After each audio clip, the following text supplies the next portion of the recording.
26. I'm your host, or one of your hosts, Andre the Farmer. We are waiting for Gray to join us here. Let's see if we have him down there. We have him. Let's see if we can get him in there.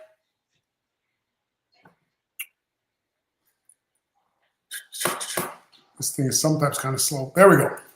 Great. There we go. Hey, how's it going, my brother? Good. How are you doing, man? I am doing good. I'm doing good. I missed you guys last week, but it looks like y'all had a good time with Kayla last week, right? We did. And now we're one short again. We're handicapped again today. We don't have Derek. But yeah, we don't have the fairest in the land with us, so I don't know if people are gonna tune in, man. Without Derek here. Is that what he's called? That's what I'm calling my brother. I want to lift him up, So what's going on, man? How was your weekend? Oh man, it's been great. I just got back not too long ago from Maine, working with my friends out at Epic Gardening. So got back from that. Been spending some family time because my son, my 6-year-old man, he missed me the most. So I've been trying to get in as much daddy points as I possibly can. I get it. What about you? Man, I just got back from Mexico yesterday. It was wonderful, as usual. I think I've completed I don't want to call it a food forest, but I've completed my selection of fruit trees in Mexico now. So I got a sugar apple, a sapodilla, a soursop, a mango, 3 different coconuts, a citrus tree, an avocado, and a cacao tree, and a guava. Wow, that's quite the setup, dude. I like that.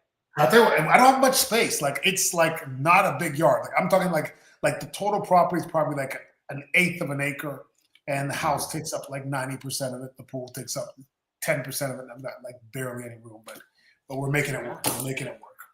But that's the best thing about permaculture. A lot of people, Derek always gives you a hard time saying you got 300 acres, but it's not about all of those acres. It's about utilizing what space you have available. So I love it, man. It is. And I'll tell you what, people don't realize that they can grow a lot of food on a relatively small space. You don't have to have acres to grow food, especially if you live up north, because they can grow a ton of food. Like my mom and her friends, they grow food and they're not gardeners. They just literally put seeds in the ground in Canada and they come back and harvest like 1 million cucumbers, right? I love it. Yeah. Especially out there in those zones, out in Canada, out in northern zones. Yeah, there's so much opportunity, Yeah. Ma says soursop goes well with vodka. I have not tried that, but I want to. You know what? It's funny. I have given up drinking. And, and I feel weird when I say that because people think that if you gave up drinking, you had an alcohol problem or something like that, right? Right. And I'm not saying like I would normally drink maybe once a month or once every other month, right? And maybe I'd have 2 drinks or 3 drinks at an occasion or something like that. So there definitely wasn't like a habit. But then I realized, like today, I posted a video about longevity spinach.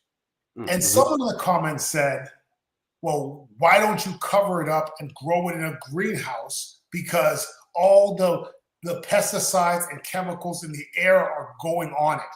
And I'm thinking, people are so sort of sensitive to the thought of a trace of pesticide being on their food. They are ultra sensitive. They buy products to wash it even harder than water washes it, and so on.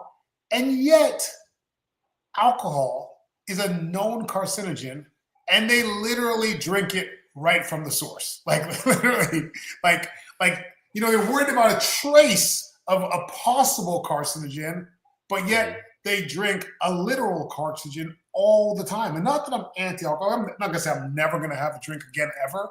If it's an occasion or it's some sort of special drink, then I think I would probably try it. But yeah, see, I think the thing is, and this is something I always kind of profess, is that people need to realize moderation is a good thing. We don't have to go all or nothing. And I think you know, the way we've been programmed nowadays, we have to be polarized on every single subject. So yeah, just like you're saying, like, oh, you know, the trace, you know, herbicidal drift that's in the air. Like, I mean, honestly, if that's the case, you know, you're really throwing the baby out with the bathwater in that situation. You know what I mean? You gotta stop breathing. Like, you better stop breathing. Like, right? Stop breathing. Exactly. Exactly. No, it's crazy to me, and I feel like with 2 times where, and especially in the gardening, because I find out I run into a lot of people where they think that if something isn't perfect, then it's terrible, right? Like, you know, like the whole like farm raised versus a wild caught salmon. Like people think like, you know, well, one is better than the other, so the other one is terrible, right? Like, you know, when in reality, even if something is better than the other thing, that doesn't mean the other thing is bad. Yeah, yeah. So, for instance, I love salmon. You know, I'm a pescatarian. So, my wife and I, we like a lot of salmon. And you know, what is the word I'm looking for? Not economically, but sustainably be able to eat salmon. Salmon's not always in season. You would end up just killing out that population if you only ate all of the wild salmon. You know, you're messing with their spawning season, right? But if you're eating farm raised salmon, that's better for the species. So, you know what I mean? And they've actually done studies on it. And in some cases, farm-raised salmon have less heavy metals. And because they're not going inshore and like going in rivers and stuff like that, they're way off in pens on the middle of the ocean. Like it's sad. But you know, once people get something in their head, it's so hard to get it out of people's head. You know, someone asked if I harvest stuff in Mexico, like the stuff I harvest in Mexico, I only eat there. Like we harvested some plantains there, and I've harvested a couple soursop, but the trees are young, so there's not really a significant harvest at this point. But that's the goal. The goal is to be able to get fresh fruits right out of the backyard. I can't wait to get coconuts, because that's something that's very difficult to grow here. However, my soursop tree here flowered for the first time. Oh, dude, congratulations. That's what's up, man.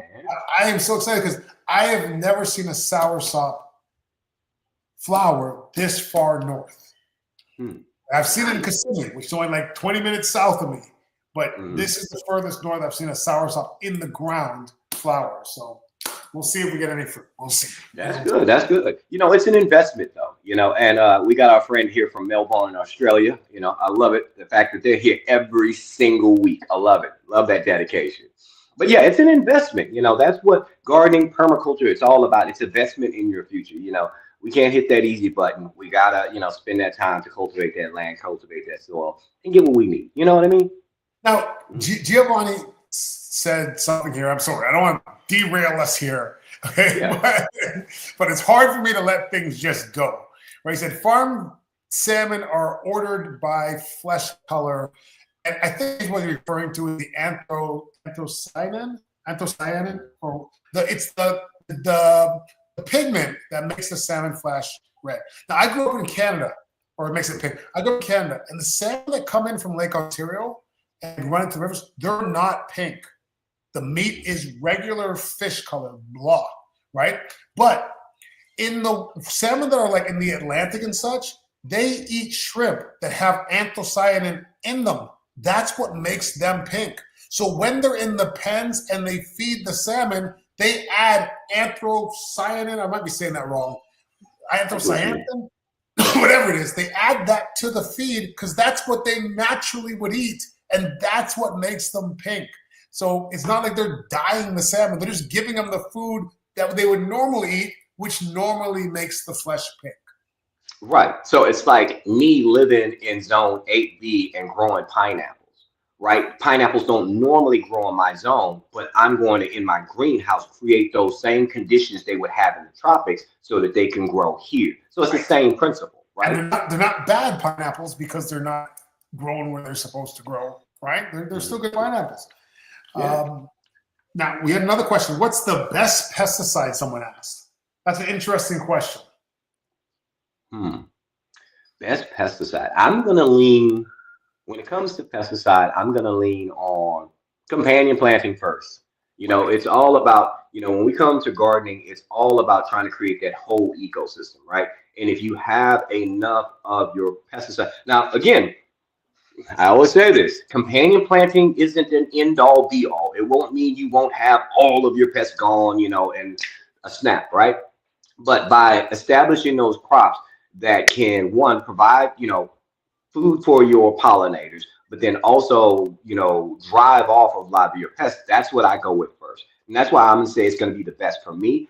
I mean, because it's gonna vary. You're gonna have Japanese beetles, you're gonna have scale, you're gonna have aphids, you're gonna have all those different individual things that you can address. But by companion planting, it's really the best broad spectrum approach when we're talking about our gardens. Yeah, for pest control, preventing the pests from coming there in the first place is always your best bet, right? Mhm. And if you don't understand how companion planting works, it's basically like, let's say you have a field of all cabbage, right? If there's a cabbage moth, it senses cabbage, right? So, and if you got a whole field of cabbage, it knows where the cabbage is. But if you have a cabbage, and then you have an onion, and then you have garlic, and then you have rosemary, and then you have thyme, then you have a carrot, it's going to be very difficult for the insects to hone in on your cabbage and find it. Definitely, definitely. So, yeah, I think that's the best approach. I mean, because I don't want to, because I know in the comments we have some people saying BT, we're having neem oil and stuff like that. Those, they don't work for everything. It's very specific on what those work for. So I'm with you, dude. Companion planting first, and then address situations individually. now, when you have a specific problem, though, I'll tell you what.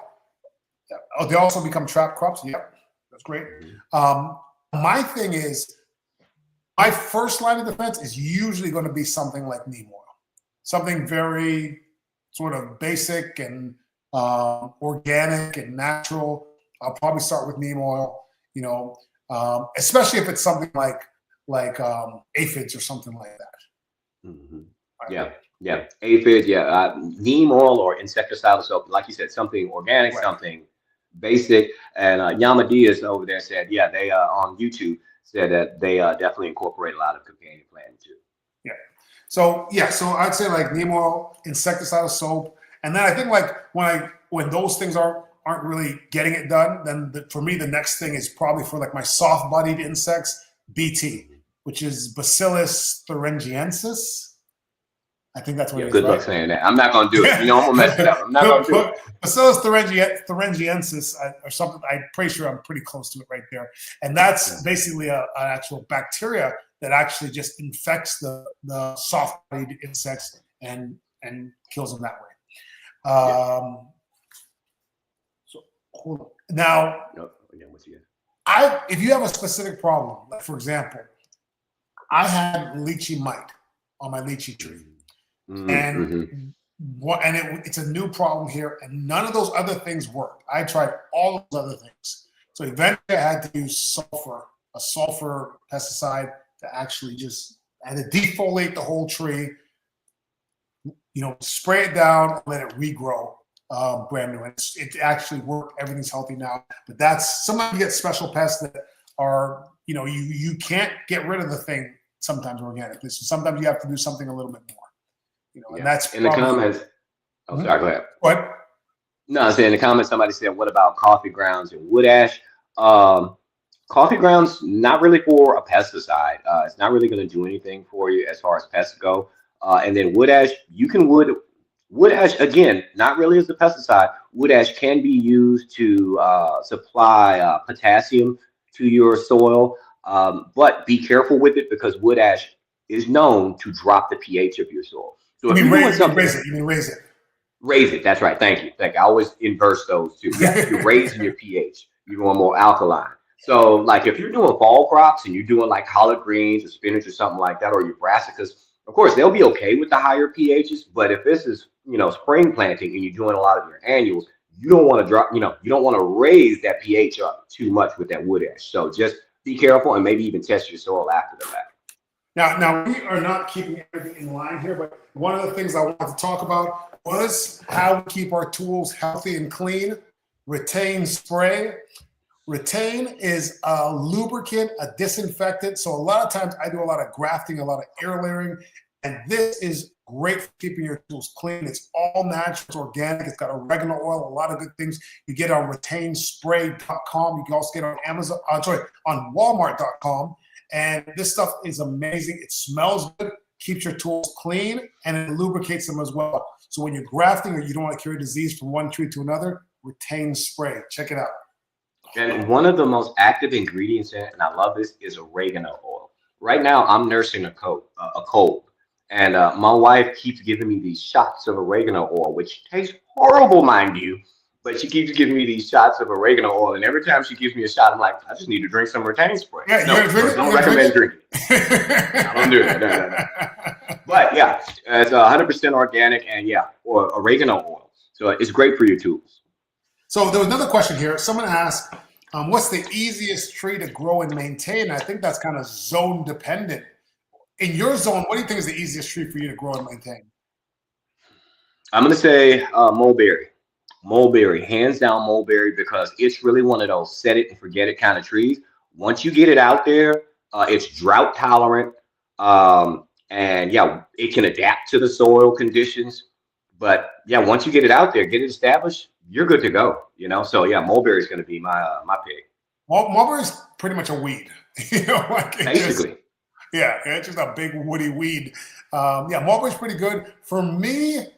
I'm trying to think. My least cared tree would probably be, I think, my tamarind tree. Ooh, my tamarind tree, like literally, I have to do nothing to that. That and sapodilla, I think, are very, and they never get any sort of rust or fungal infections or any sort of disease. Like mangoes, from time to time, they'll get the city mold and things like that. But those trees, I don't do anything to it. They never have any problems. So I'd probably right. Yeah. Now, with that being said, just to recap for new folks that are here, Andre is from Orlando and I am in Dallas. So that's our different zones that we're talking about. Now, I will say one caveat when it comes to the mulberry. Be careful where you grow it, because with mulberry being almost like a weed, it can tear up some infrastructure, those root systems. So, you know, I just recently on YouTube dropped a video of me planting one of my mulberry trees, and I did it smack dab in the middle of my yard. So it's away from my foundation and away from the street and my driveway, because it'll tear some stuff up. Now you got me thinking. Well, all my stuff is away from the house anyway. I'm not too worried. Let's see. Someone asked a companion plant for peppers. They asked specifically for Scotch bonnet. I think they're getting a lot of white flies, and I've had that happen before too with white flies on the peppers sometimes. For me, with any of my peppers. Now I haven't done Scotch bonnets, but I have habaneros and I have a lot of sweet peppers. My go-to is going to be basil, like a purple Petra basil or a cinnamon basil. I mean, whenever I'm doing the trifecta, right, this is what I call them. I'm going to do tomatoes, peppers, and then basil's going to be right there. That's how I always plant them, always as a trio. And I haven't had any problems out of my peppers. That's an interesting trio. I like it. So like if you had a pepper in a pot, you'd put a basil in with it in a pot? Yeah, just make sure to maybe go up a little bit bigger in your pot size. So for instance, if you're sitting maybe on a 3-gallon, maybe go up to maybe a 5-gallon. Because that basil, that root structure, that basil can get it's very fibrous root stock. Mm-hmm. So yeah, and you should be fine. That's interesting. I like that. I like that a lot. I have some peppers in pots at my office outside. I think I'm going to go ahead and I'm going to up pot them and bring them in for the winter. And I think I'm going to actually put some basil in there with them. Thank you very much. You got it. You got it. And if I had my purple Petra, there we go. Look, I got my purple Petra seeds here. Look at that. Purple Petra. That's a pepper too. Well, it's not. This is a purple Petra is a basil. It's a basil, and it smells like hints of like licorice and clove when you're walking past your garden. So it smells real good. Tastes good too. So Just Jenny asked, what about fungus on a tree, on a fruit tree? It killed one and didn't take long either. Wow. Yeah. So you can go, well, it depends on how soon you catch it. If you have a fungus outbreak, and if it's like, let's say it's something like a powdery white mildew, just starts off real light. I mean, you can make a fungicide, a mild fungicide right there at home by using like 1 teaspoon of baking soda mixed with some warm water, maybe just like a drop or 2 of Dawn dish soap. And that'll make a nice, easy fungicide that you can spray right onto the leaves. But if it's full blown outbreak, you might have to go with something that's copper based, like a copper fungicide or something like that, to really if it's really taking over, the mild stuff won't work. Yeah, and it's weird because I'd love to know what kind of tree that is, because I feel like trees rarely succumb just to a fungal infection. Like I feel like fungal infections on most of my trees are usually a nuisance more than sort of like a tree ender. And I feel like maybe the fungal infections might be opportunistic and the tree might have been on its way out. And the fungus just sort of said, hey, I'm going to come along for this ride. Well, it depends on the area too, because there's a member of our community. I can't remember her name at the moment, but she's in North Carolina, and she had some peach trees that were getting hit with a pretty intense fungal outbreak last season.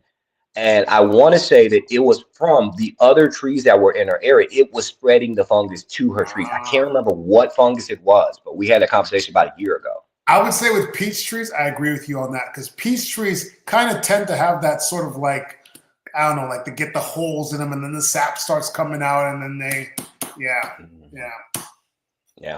So again, in those situations, I would go with something that's copper based. I mean, now a lot of people will say, no chemicals. But I mean, and realistically, if you're buying peaches at the grocery store, those same peach trees have been hit with those same kind of copper-based fungicides because they're so copper is natural. It is a naturally occurring element. It is all natural. No one made copper. Yep. I use wood ash for pear and cherry slug. I can understand it. Textural. Yeah, texture-based. I could see that working for like your slugs and so forth. That makes sense. Your mollusks. Yeah. Because also on Amazon now. Retain is also on Amazon. Just so you guys know. Just so you know. Let's see. Nice. No problem, Just Jenny. Yes, don't drink Retain, she said. No. All right, someone said we need to boycott Walmart and Amazon. I tell you what, I am in your corner. I kind of feel that way too. For the most part. I am a light boycotter. I am not I feel like pretty much everything I do, I don't feel like I go in like 2 feet. I'm always like, 1.5 feet into everything. So yeah, about 1.5 feet into that whole world too. For me, the mangoes in Tampa. Yeah, mangoes are pretty self-sufficient trees. I found occasionally that they do get some sooty mold. But other than that, they're pretty self-sufficient. Yeah. And now sooty mold is one that you could probably hit with a mild fungicide and be okay with too. Yeah. Like that recipe I gave you earlier. And a lot of times the trees will grow out of sooty mold too. Like most of my trees, I just ignore it when it happens and they just kind of grow out of it. Uh-oh, you got a sauce fan there. Speaking of the sauce, you know what? Jacques Bayless says, I buy your hot sauce off of Amazon. It is not a hot sauce. Andre, what is it? It is a pepper sauce. Now, the difference between a pepper sauce and a hot sauce is a hot sauce is just vinegar, cayenne pepper and salt. This got 8 different fruits and vegetables. And right now, we have buy 2, get 2 free on the website at andrethefarmer.com. You can also get it on Amazon, but Amazon is not buy 2, get 2 free. On the website, andrethefarmer.com, it's buy 2, get 2 free. I guarantee you're going to love it. It's absolutely delicious. You know what? And we got the holiday season come up. It makes a great stocking stuffer for the family. So take advantage of that buy 2, get 2 free. That's a great deal. Stock up for the family. We've never done that before. We've done buy 1, get 1 free or buy 2, get 1 free. We've never done buy 2, get 2 free. So, yeah. You know what? Speaking of mulberry trees, I'm a little embarrassed to say, but I have a mulberry tree that is almost dead. And it was my first mulberry tree ever. It is a ever-bearing mulberry tree. And it's funny because I feel like I was in Florida for a good 10, 15 years before I even knew mulberry trees could grow down here. Because I grew up with mulberry trees in Canada. And I always thought that was a northern tree. And I never saw one down here until now I realize there's like 50 different varieties of mulberries you can get down here. So now I've got the Pakistani mulberry, the Shangri-La mulberry, and my everbearing mulberry. My everbearing mulberry, it's always seemed to have struggled, and it doesn't get a lot of sun. It's also acting as a trellis for a dragon fruit, so it's leaning to the side. It's on its way out. It's on its way out, but I find that it really produces very small mulberries anyway. So I'm kind of okay. Well, it's funny because speaking of mulberries and speaking of the Shangri-La, right? So, I'm jealous of you having that Shangri-La because I really want to try it. But I was when I was out in Maine, and I was talking with Jacques Jacques from Epic Gardening, Jacques from Jacques in the Garden, and we were talking about mulberries. He has a Shangri-La, and he said he can't stand it. It's too sweet. Too He said sweet. it's just, he said it's just too much sugar. It's like, it's like you're just biting into sugar. He was like, I can't think. He was like, the birds love it though. But yeah, he said doesn't care for it. I'm like, wow, I've never tasted, so I have no opinion of it. But you say you love it though, right? Yeah. There's not a lot of fruits that I think are too sweet, but yeah, and then they're big too. They're big like a Pakistani. They're really good. They're really good. I like them. Nice. Let me see. I'm trying to get the next question here. Or do you want to go to the deal? The deal. Yeah, the prompt. What? You remember the prompt that I wanted to do today? Oh. Yeah. So Greg, what's the deal? Oh. I already forgotten the whole thing. I'm like the worst. I forgot. No worries. Thing. All right, so gang, I wanted to do something fun with you today because we like being interactive with you. We love the engagement we get back and forth. And so I came up with a scenario for you. So I'm gonna read this scenario, and I want Andre's answer, but I want you guys to answer in the comments as well. Okay? This is gonna be fun. I used to do this kind of thing with my students all the time. Okay. Am I gonna get embarrassed? Am I gonna get embarrassed right about now? No. You good. You got this.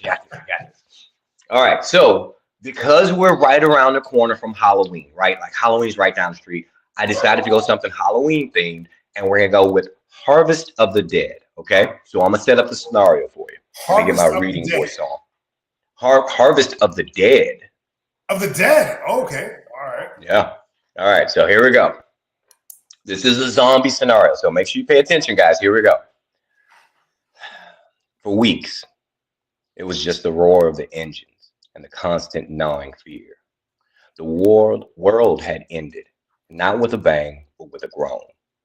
We were mobile, a caravan of 12 souls, always watching the rear view for the next horde.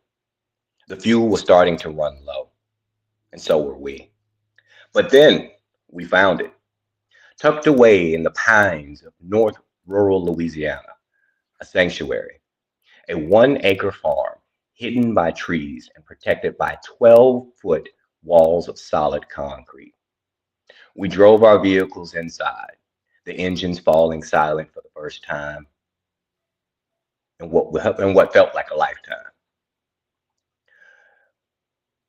We have a well with fresh water, clean water. We have a roof over our head, and we have land, fertile black soil waiting. We scouted the perimeter, and we saw some white-tailed dove. We found some white-tailed deer moving through the tree lines, a promise of future meat, of hides, of sustenance. And in the barn, we found our future, not in a gun or in a can of fuel, but in a dusty wooden box, a cache of seeds. A chance to stop running and start building, to turn this fortified outpost into a home. But we can't plan it all, not at first. We have to be strategic. We have to think about survival, about calories, about nutrition, and about the long, hard winter that we know is coming. So the question I put to you today, what are the 3 seeds that we commit to the soil? What are the 3 crops that will give our community of 12 the best possible chance to not only survive, but to thrive? So on this 1-acre farm, that's your setup there, okay? You got a 1-acre farm that you've come across. It's fortified, so you don't have to worry about the zombies coming. You have white-tailed deer out there, and I put that in there specifically for you, my friend, from a carnivore that like to have some meat. But you have 3 crops that you can grow in this box. What is in this cache of seeds? What are the 3 seeds that you are going to use to survive and have your community thrive? And this is for everyone. I want Andre to answer first, but everybody, think about your answers. I've got 2 that I know I would grow. You got 2. Okay. Because we have to think about calories. We have to think about, nutrition. And we're in Louisiana, so we got this black fertile soil. So we don't have to worry about adding any additives to it. This soil is ready to go. But what 3 seeds is in your box? What's going to allow you to thrive? And then give me your why too. You got to give a why. You can't just say, "Oh, I'm gonna do this, this, and this." No, you got to say why. Hey, we were putting answers in the comment. All right, but I'm going to tell you, my first thought was squash, right? Just because you can keep it, it can last you all through the whole winter. It stores very well, calorie dense squash. Second one is going to be sweet potato. All right, sweet potato because you can eat the leaves, and you can get sweet potatoes as well. Yeah. And it's self-seeding basically. There'll be more coming back next year. And the third one is going to be beans because beans are quick and easy. You got to turn over real fast, and beans are just a great fruit to eat. So I think those are the 3 that I would grow, and I would definitely be eating a lot of venison. I think those are a lot of venison. And I like your answers. That's good because you thought about it. You thought about the fact of being able to reseed and replenish your stocks because, you know, we said northern rural Louisiana. So that zone is closer to mine. It's going to be 8B. So a winter is coming. So that's good. You can get some crops and harvest and get some seeds and keep the cycle going. I like it.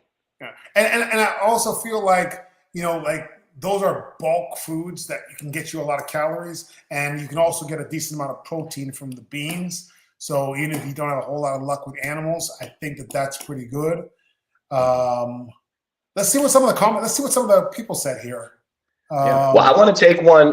Let me grab one from YouTube real quick, and then you grab the next one because Compost Hog says, wondering about what vegetables might you recommend for growing protein. Now, it's not on topic, but I'm going to make it be on topic.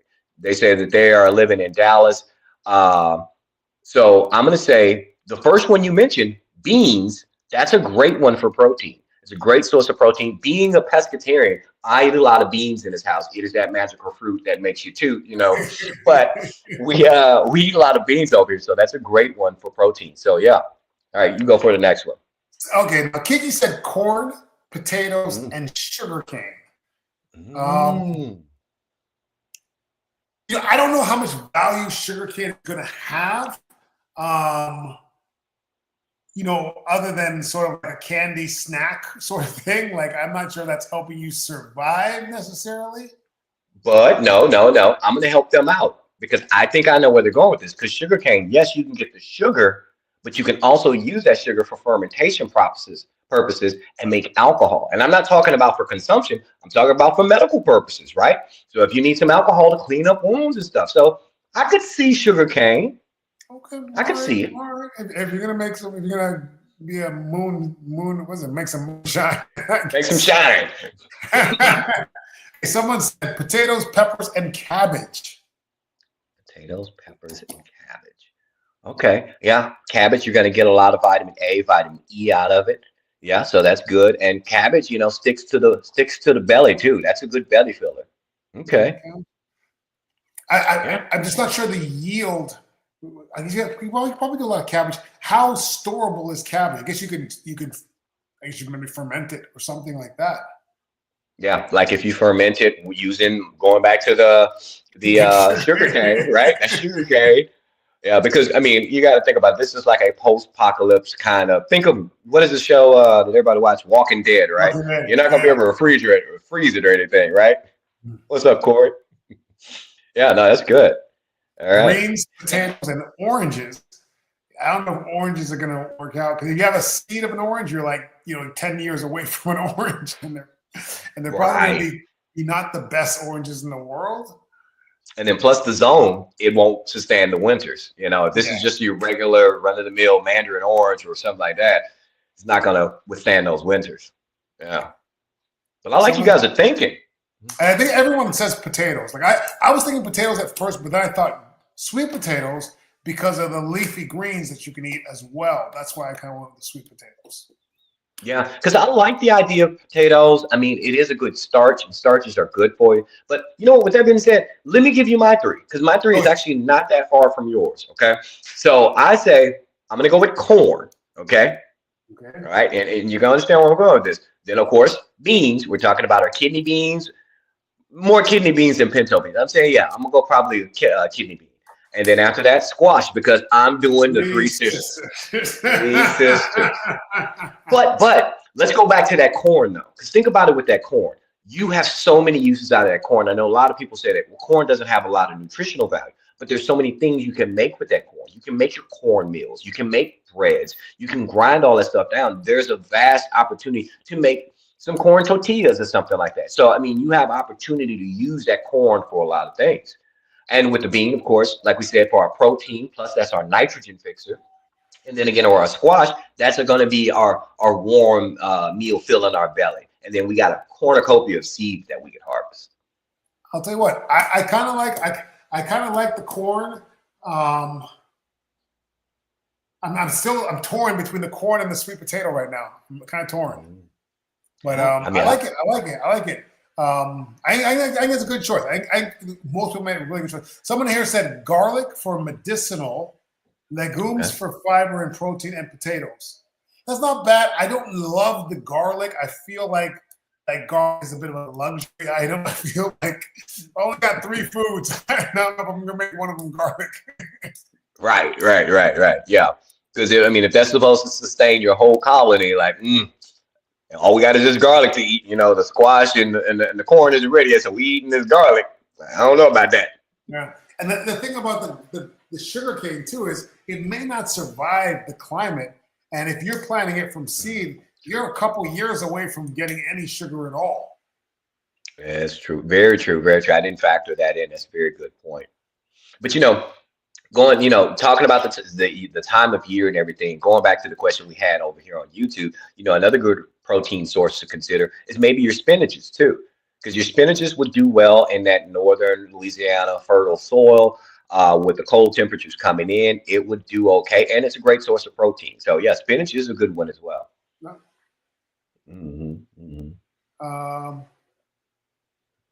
What's PCOS? PCO.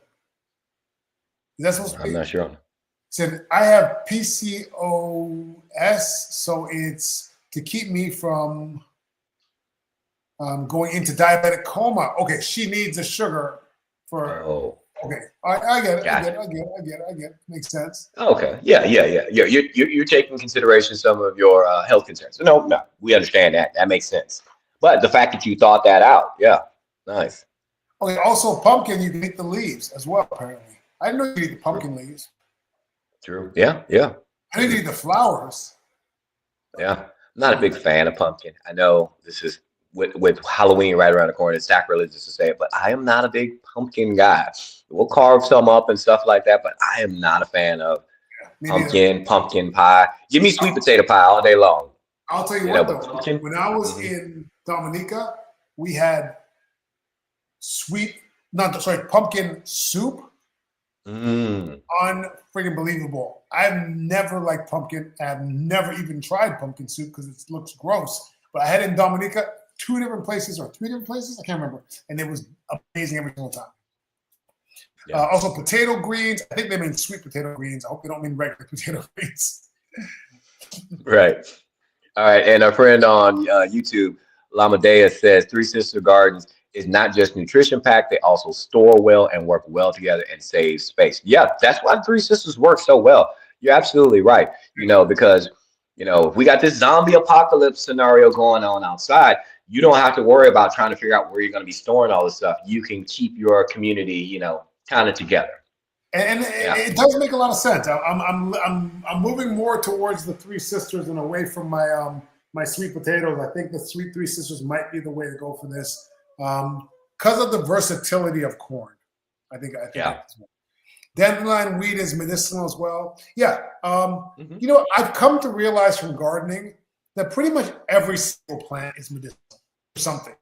Like I can't think of a single fruit tree that has a leaf that's not medicinal for something. Yeah. And one of these days when I find that magical thing called time, I think I might actually start taking some class on herbalism to know more about those different herbs and such and which things are medicinal. Because a lot of people ask me about that stuff, but I'm like, hey, I'm a gardener. I can tell you how to grow some stuff, but I don't know nutritionally what's good for you. But it's starting to pique the interest and starting to make those wheels turn. Maybe that's another notch in the belt I need to add, because you're right, dandelion weed. There's so many different variations out there of something right there in the ground that's available for you. Now, I am mildly interested, but I feel like too often people get, it's kind of one of those situations where a little bit of knowledge can be dangerous. Oh, and yeah. I feel like a lot of times people get into the danger zone with a lot of these herbal things and remedies as well. So I'm always a little skeptical. Yeah. And that's why if I did it, I would want to go through like a legitimate source of information, go to a school or something like that, someone who would teach me that what's real and what's not. Because, unfortunately, on these internet spaces, you have a lot of self-proclaimed gurus that are just influencers and just making this stuff up as they go. So, and you're dealing with people's health. That's why I always lead with, I'm not a nutritionist. Seek your medical professional. Pauline says, what seed and to sow, I guess, now in Orlando? I've just recently planted carrots, beans. You could plant a lot of your greens right now. Pretty much all of your brassicas, your cabbage, your broccoli, your cauliflower, all of those things you can start planting right now. Even tomatoes you can plant this time of year here in Florida. You can still do tomatoes now, huh? Yeah, you could. Yeah. Like it might be at the point now where you probably want to get starts just so you can have your tomatoes producing before it gets too cold. But we're still probably a good, it doesn't really get cold here till December. So with that being said, since it doesn't really get cold. So do your mosquitoes ever actually die off? They kind of do. They they get less. They don't die off all the way. Like, you get one warm day and you're like, where the hell did these mosquitoes come from? It was like, it was freezing yesterday. How are these mosquitoes still alive? But yeah, they can survive pretty well. Yeah. So with that being said, that means you're still gonna need some Sonia's bug spray out there in the garden if you're out there. That is so good. You are a true professional, sir. Sonia's bug spray. That was in reverse here. I think it's in reverse. But. Yeah, our screens are reversed. But Sonia's bug spray, Sonia's mosquito spray. I live by it out here in Dallas. I love it. It feels fantastic on your skin. It smells amazing. And it goes on basically just like butter. You're not going to feel all chalky and everything or oily from, some of the other things. And it's all organic. Sonia's bug spray. Andre, where can we find Sonia's bug spray? Sonia'sBugSpray.com. Sonia'sBugSpray.com. You also get on the TikTok shop as well. I'll tell you what. Sonia's a good friend of ours. It's the only thing I use. Amazing stuff. And like I said, it doesn't feel like bug spray at all. And you know what? If it's a zombie apocalypse, if the zombie apocalypse is brought on by mosquitoes, guess what? You're good to go. Now, of course, you guys know that I don't really believe in zombies, right?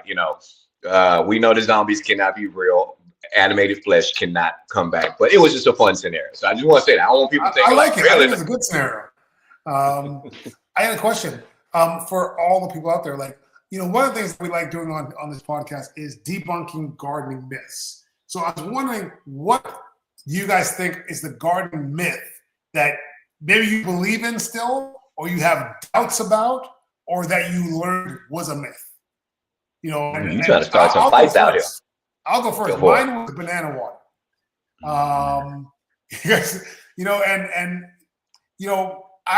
Because I've seen it somewhere that, you soak a banana peel in water 24 hours, you put in your plants, but it does not provide a really bioavailable source of nutrients or a significant source of nutrients for your plants. So you pretty much just watering them with water at that point in time. You're not really getting anything out of it.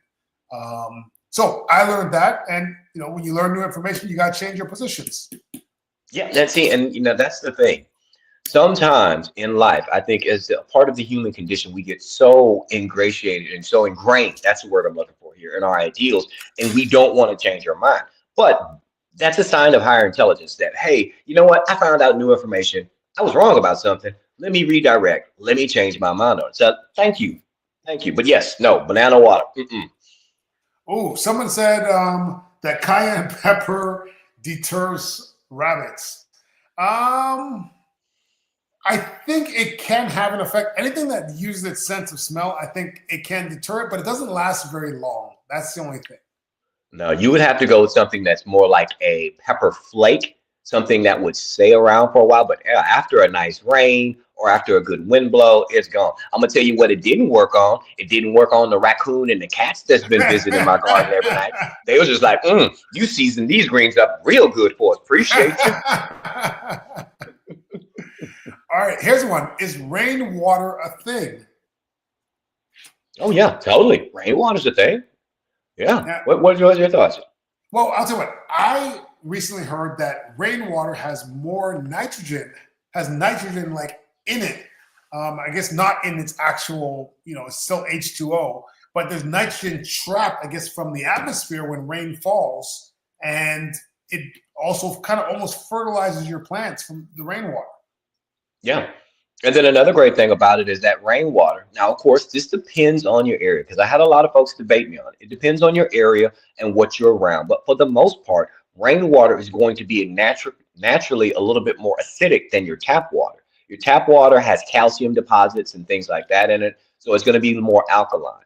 And most of the things that we're going to grow is going to actually prefer something slightly acidic. So it's actually good for your crops too. I harvest a lot of rainwater out here. Lamadeus made a great point. When we're talking about medicinal plants, like just because something comes from a plant does not mean that it's not a chemical. It does not mean that it doesn't have side effects. It does not mean that it doesn't have drug interactions. So be careful if you're on other medications and such when you start taking plant-based, remedies or herbal medicines or herbal remedies, because these things still are chemicals. The only way that anything interacts with your body in any way at all is by chemical reaction, right? So the same way you get a drug from a pharmaceutical, you get it from a plant. The plant has that drug in it. That's why it's doing the thing that it's doing. It's not working because of magic. It's working because it has a chemical that's having a reaction with a chemical in your body to cause a certain reaction. Exactly. Specific proteins and so forth, right? Because like I remember there's a good friend of ours. I ain't gonna say her name because I don't want to throw her under the bus. But she had a question about growing peanuts, right? And she was like, well, I'm allergic to peanuts, but if I'm growing my own peanuts, can I, will it get rid of the allergy? And I was like, well, no, because it's the specific proteins inside of the peanuts is what you're allergic to. But remember, again, gardener, not a medical professional. Talk to your allergist and check with them first, before you go forward with these peanuts. And I think with the rainwater too, I suspect that nitrogen boost is fresh rainwater. I think that the nitrogen probably dissipates off rainwater once it's stored for a period of time. But it's still water. It's perfectly clean water, which is great for watering your plants regardless. Oh, yeah, definitely. I mean, I believe it goes, and this will be something I would have to look into more, but I think it's going to be something that depends on the amount of ionization that goes on, like specifically during like thunderstorms and so forth. But that's not going to be something that's always going to be present there. But yeah, rainwater is still a great source, especially once it's clean and everything and been filtered out and so forth. Now, I don't recommend drinking it because you don't know what other aggregates or so forth are in there. For instance, if like for my system, my rainwater system comes off of my roof. My roof is a regular tile roof that has aggregate on there, and some of that can get down in the water. So, it's not potable, but it's definitely good enough for the plants. Yeah. How do you deter groundhogs and feral cats out of your garden? I'm trying to attract feral cats right now because I want some squirrel patrol going on in there because they are tearing up all of my squash. Like as soon as it gets golf ball size, they are tearing it up. If I had some cats back there, I think that would be some protection. I might put out some cat bowls or something like that. I don't know. Try to get some back there. Now, see, I had this advice given to me from someone on Facebook. Since I have the one orange tabby that comes visit, and then that raccoon. It's so funny because it's like a Disney movie, man. Like you do not expect that companionship from those two animals, but they're out there eating hip to hip together. But what they recommended was motion sensor sprinklers. So it's a solar powered sprinkler Uh, that once something comes in the garden, it targets them like a heat seeking missile and bam, bam, bam, hits them with the water. I'm like, that's you know pretty what? good. Running that for about a week straight, they'll get the idea and move on. I might have to try that. You're still planting squash. Actually, no, I didn't plant this squash. The squash was a volunteer, and it came up and it started producing all these little squash. But they get this big, and then they're gone. Squirrel eats them. It's Oh, and you frustrating. know what? The follow up to that question, because they had a question about groundhogs too. When it comes to, do you deal with any groundhogs out there in Florida? No, no. Like we kind of have them, but they've never been an issue at all. I've never seen one. I've seen tracks of them, but I've never seen one. I've never had one come into my beds or take anything. All right. Now, see, I've never had to deal with it out here in Dallas as well, but I've helped a lot of people who have dealt with it. So, with that being said, the advice that I recommend would be, it's funny, you got to have that hindsight. Hindsight is 2020, right? Yeah, that's a hard one. So you would have to actually put down what is it, hardware cloth before you would put your beds down, or some kind of mechanical contraption to stop them from being able to come into your garden. So if you put down like a hardware mesh down into the soil first, going about a good 2 to 3 feet down, so you can stop those groundhogs, voles, moles, all those different things that would come up through your soil. That would create a barrier that would keep them out. And then just like with chickens, like let's say you have a chicken coop, right?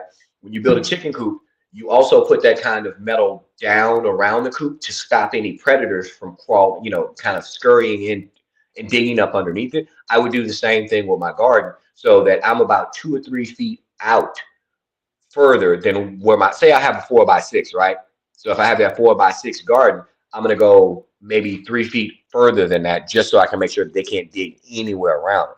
But again, you have to have that foresight, that knowledge ahead of time that you're going to have this problem. Yeah, that's the before. Once you're in the during, what do you do when you're in the during? Like you already got your bed set up, but now you got this problem.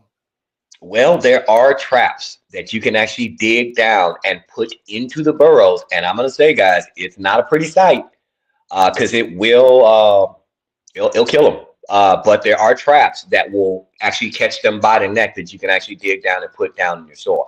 I don't know exactly how much those traps cost, but they do exist. So if it's really bad, I mean, you may want to look into the traps because honestly, there would be no amount of companion planting that you could really do to try to keep these guys out because they're coming from underneath. Right, right. So Cheese C. Eden says, in Central Florida, I'm having a hard time with my eggplant. Stems are big, flowers abundant, but no eggplant. And I have some white bugs eating the leaves. Could be mealy bugs or? Yeah, it might be mealy, or even like maybe a white fly or so forth. But yeah, so if you're flowering but you're not getting any eggplant, you might have because eggplant is kind of like a tomato. It's self-fertile. So I'm gonna say one thing you might want to do is go out there and give it a nice little shake.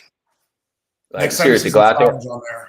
Yeah. Yeah, give it a little shake to see if you can get that pollen to start hitting that ovum to start getting them to fertilize, just like you would do with a tomato.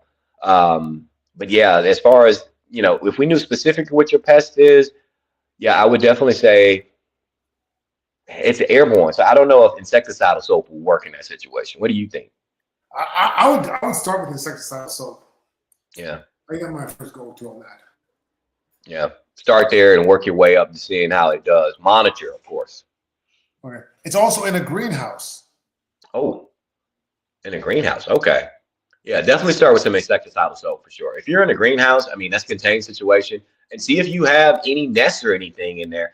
But yeah, I would start there first. And a lot of times when I have an infestation of something on a plant, I will take off the leaves or branches that have the most of the infestation. Sometimes you can just manually take out a huge chunk of the population, and that helps as well. Like I was looking at a sugar apple tree in Mexico, and there was scale on one branch. It was a small branch, it was loaded with scale. I just cut the branch off, tossed it over the fence, tossed it over the wall. That was it.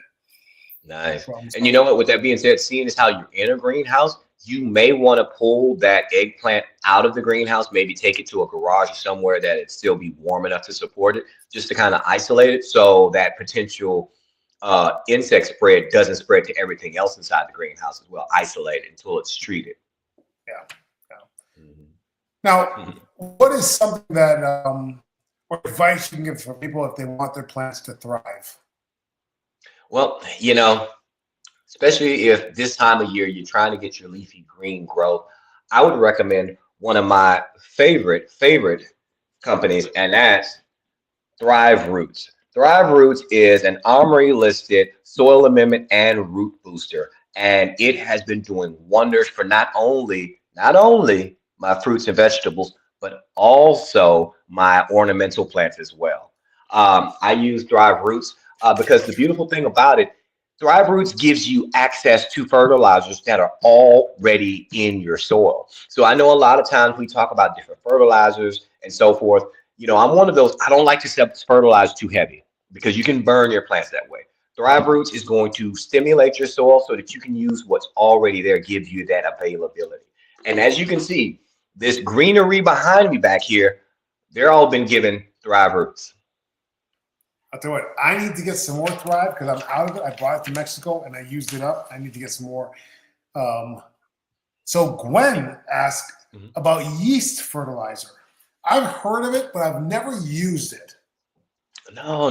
I haven't used any yeast fertilizer as well. Gwen, go ahead and message us back. You say some people swear about it, huh? What do you know about yeast fertilizer? I'm gonna start looking some stuff up here for you too, okay? So go ahead and message us back and tell us more about this yeast fertilizer. I haven't really used it. Andre, what have you heard in the meantime? Oh, hold on. Someone asked, where can they buy it? Where can they get Thrive? Oh, Thrive Roots. Oh, it's wonderful. ThriveRoots.com. And they're actually also here on Instagram. They're known as Thrive Root Squad. But yeah, you can go right to ThriveRoots.com, and that's Thrive with THRYVE. Let me type it in the comments. And I'm going to be ordering some because I need to bring some more back down to Mexico because it's done amazing for my plants down there. I was having a lot of problems. I think it was too much sun and the soil's so rocky there. And it's very nutrient, but it's very rocky. And I felt like the Thrive just allowed things to, I don't know, maybe absorb that nutrients better than they were doing before. So I am a big fan. I'm a believer. And it smells fantastic too. Armory listed. So it's a step up from organic. It's actually Armory listed. What does that mean? So Armory, okay, so what is the full word for Armory? Organically, because this is talking about everything from organic. Hold on, because you put me on the spot. No worries. All right, nursing that cold. We got 3 minutes left, so 3 minutes. I gotta hustle. Get on that Google. Google. Armory stands for Organic Material Review Institute. So what they do is they go and they review every single component of something that has been made. So, you can go for organic, and organic can mean a lot of different things. But Armory is a full test where they test every single component of your formulation to see that it is all met with organic standards, from not just from the chemical itself, the chemicals that's being used, but also the practices as well. It's like the standard to achieve. It's the gold standard of organic. Okay. Well, I'll tell you what, one of the cool things I like is that all of our sponsors are all natural.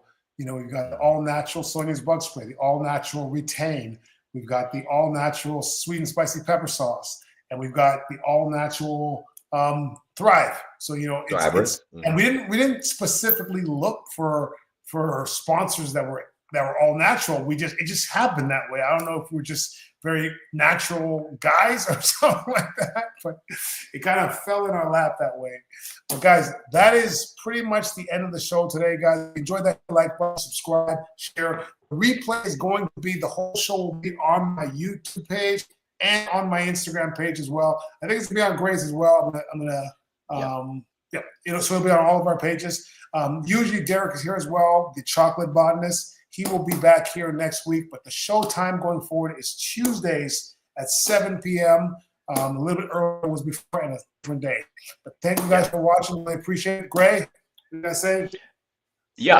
Also, as far as that yeast fertilizer, we will cover that topic next week. We will talk about it more. If you have ideas for things you want to talk to us about next week, You let us know in the comments, and we will definitely oblige you. Love hanging out with you guys as always. All right, guys. Thank you, guys. Take care. Have a great week. Bye, guys. Bye-bye.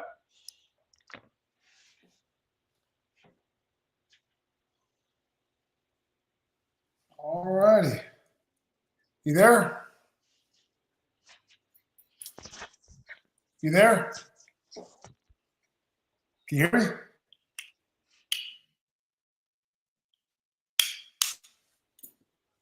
All right, we're still streaming live here on YouTube. We just need to end this live here. Yeah, we're still live here. How do you end it? The host. Let's see. We need Derek to end it? Yeah, we need Derek to end it. So you guys on YouTube are getting to hang out with us just a little bit longer. You guys can see it because get the behind the scenes of what goes on after the show. Because after the show, I have the podcast here, and basically what I do is that I try to find a picture where both of us don't look crazy at the same time. That was Thumbnail pretty funny. making. What do you think about that? That was a good one. I like it. Yeah, what do you guys think? You like that one? All right, we're gonna do that one, and that was episode 26. We've been doing this